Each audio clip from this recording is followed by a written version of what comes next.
Hello and welcome on Thomas Geiger Car. Today with the first insight in the new Mercedes EQA. It took the manufacturer from Stuttgart quite a while to realize that the electric car might be the future, but now they're filling up their fleet rapidly. We have the EQC already on the road, EQS and EQV are heading the market pretty soon, and now we see the EQA as the new entry model. Based on the MFA platform for the compact Mercedes models, this car will compete against cars like Volkswagen ID3 and Tesla Model 3, hitting the road in just a few weeks. But if you want to know what to expect from that car right now, join me on my first walk around and I'll tell you more about it. It reads EQA, but it looks like a GLA. Not a surprise, because it is a GLA that has just been converted instead of newly constructed as an electric vehicle. But the designers have done quite a bit of work to differentiate the electric version from the ICE versions, mainly with the new black panel grille that reduces the drag and increases the range of the electric vehicle. We have LED lights as standard. We have new 20-inch down to 18-inch rims in a copper rose gold color, also optimized aero to reduce drag and increase the range. We have the same size and the same shape as we know from GLA, but we have some different details at the back, mainly the type code and the two diffuser inlays underneath the bumper that look sporty and also reducing drag, increasing range.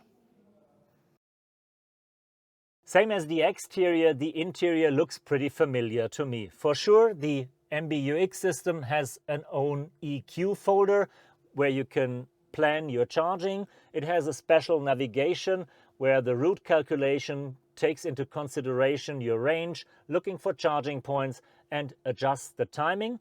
But mainly it's just little design details that makes the difference. You can have the rosé gold if you really like it, and you have lots of coloring with the ambient lighting. Here it is blue, you can choose 64 colors, but since electric stands for blue, we go for blue. And we have a really cool feature that is unique to the EQA. For the first time, the console is lit from the back, so you don't only have this LED line, the whole part is glowing in the night, looking much cooler than you know it from the GLA.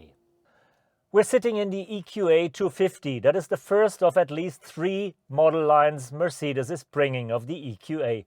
250 means we have one motor with 140 kilowatts or 190 PS. We have a battery of 66 kilowatt hours. That translates to a WLTP range of 426 kilometers.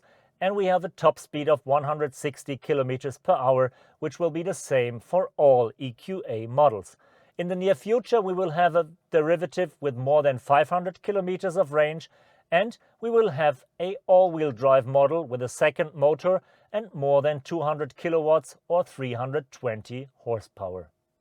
Interior space in the EQA is similar to the GLA. Since the platform has been designed for an electric powertrain from the start, there is enough room for the batteries underneath the floor and underneath the bench. So you have the same interior space, same legroom, same trunk. You just lose a few millimeters for your feet because the floor is a bit higher, but overall, same feeling in the interior.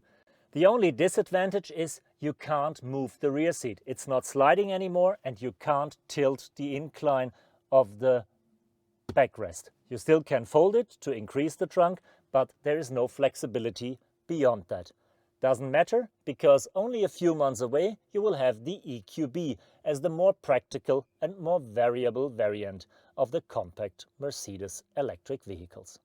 Thanks for joining me on that first walk around with the new Mercedes EQA, a car that will well influence the market and widen the spectrum of electric vehicles from the luxury brands. Because after Mercedes has only conquered the top upper segments with EQC, now we're talking about volume. That also comes from the price point, because with less than 40,000 euros, it is still a bit more expensive than an ID3, but it is in the range of Tesla Model 3 and Model Y. If you'll add the taxes, we'll end up at almost 48,000 euros. It's not a fancy car, but it's perfect for everyday use and could well be the best-selling Mercedes electric vehicle in the near future.